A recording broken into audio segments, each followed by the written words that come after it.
Assalamualaikum warahmatullahi wabarakatuh. Halo teman-teman semua, perkenalkan, aku Suci Wulandari, mahasiswa Ilmu Komunikasi dari Fakultas Ilmu Komunikasi Universitas Pamulang.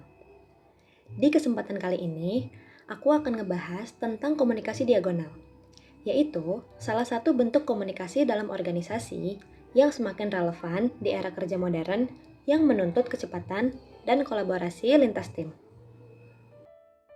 Sebelum masuk ke topik utama, kita pahami dulu apa itu komunikasi organisasi.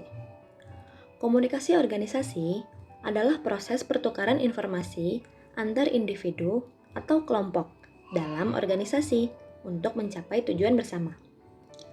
Kalau komunikasi ini tidak berjalan dengan baik, biasanya akan muncul masalah seperti miskomunikasi, pekerjaan terhambat, bahkan konflik antar tim.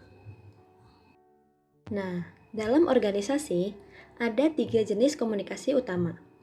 Yang pertama, komunikasi horizontal, yaitu komunikasi antar individu dengan jabatan yang setara, misalnya antar staf dalam satu divisi.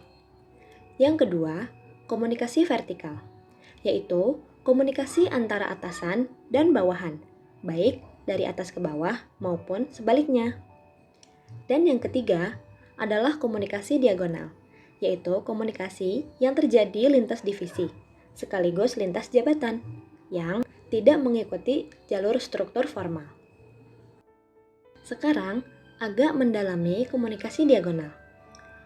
Komunikasi diagonal adalah komunikasi antara individu atau kelompok yang berada di bagian dan tingkat hierarki yang berbeda. Artinya, komunikasi ini tidak harus melalui jalur atasan terlebih dahulu. Hal ini membuat aliran informasi menjadi lebih cepat dan fleksibel, karena tidak terhambat oleh prosedur yang panjang. Komunikasi diagonal menjadi penting karena organisasi saat ini dituntut untuk bekerja lebih cepat dan efisien. Dengan adanya komunikasi ini, koordinasi antar divisi bisa dilakukan secara langsung tanpa harus menunggu instruksi berjenjang. Selain itu, komunikasi diagonal juga dapat mendorong inovasi, karena komunikasi diagonal memiliki beberapa karakteristik utama. Pertama, dilakukan lintas divisi atau fungsi, misalnya antara tim marketing dan keuangan. Kedua, melibatkan individu dengan tingkat jabatan yang berbeda. Misalnya, manajer dengan karyawan biasa. Ketiga, tidak selalu mengikuti jalur formal organisasi. Selain itu, komunikasi ini biasanya berlangsung secara cepat, fleksibel, dan lebih berfokus pada penyelesaian tugas dan koordinasi kerja. Manfaat komunikasi diagonal cukup signifikan dalam organisasi. Yang pertama, meningkatkan kerjasama antar divisi atau yang disebut cross-functional collaboration. Yang kedua, mempercepat alur informasi dan pengambilan keputusan. Yang ketiga, meningkatkan efisiensi kerja karena tidak perlu birokrasi yang panjang. Selain itu, komunikasi ini juga bisa meningkatkan kepuasan karyawan karena mereka merasa lebih terlibat, serta mengurangi kesalahpahaman karena komunikasi dilakukan secara langsung. Meskipun memiliki banyak manfaat, komunikasi diagonal juga memiliki hambatan dan risiko. Hambatannya adalah komunikasi ini sangat bergantung pada hubungan kerja yang sehat dan rasa saling percaya. Jika lingkungan kerja penuh dengan konflik atau persaingan, maka komunikasi ini akan sulit diterapkan. Sementara itu, risikonya adalah kemungkinan pihak tertentu tidak mendapat informasi, sehingga bisa menimbulkan kebingungan dalam alur komunikasi. Selain itu, juga bisa terjadi ketidakjelasan tanggung jawab jika tidak dikelola dengan baik.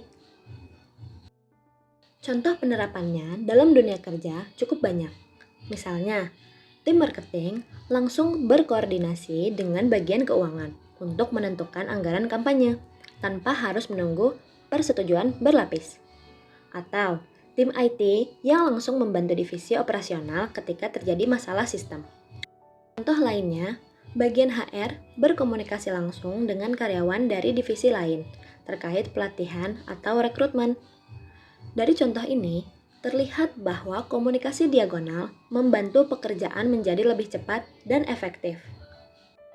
Nah, agar komunikasi diagonal bisa berjalan efektif, ada beberapa hal yang perlu diperhatikan. Pertama, menjaga transparansi. Artinya, informasi harus disampaikan secara jelas dan terbuka. Kedua, tetap melibatkan pihak terkait seperti atasan agar tidak terjadi miskomunikasi. Ketiga, memiliki pedoman komunikasi yang jelas agar alurnya tetap terarah.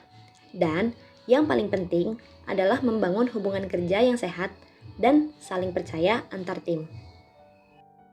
Sebagai penutup, komunikasi diagonal merupakan salah satu bentuk komunikasi yang sangat penting dalam organisasi modern karena mampu meningkatkan kecepatan, fleksibilitas, dan kolaborasi kerja. Namun, komunikasi ini tetap perlu dikelola dengan baik agar tidak menimbulkan kebingungan atau konflik. Sekian dari aku, terima kasih atas perhatiannya. Wassalamualaikum warahmatullahi wabarakatuh.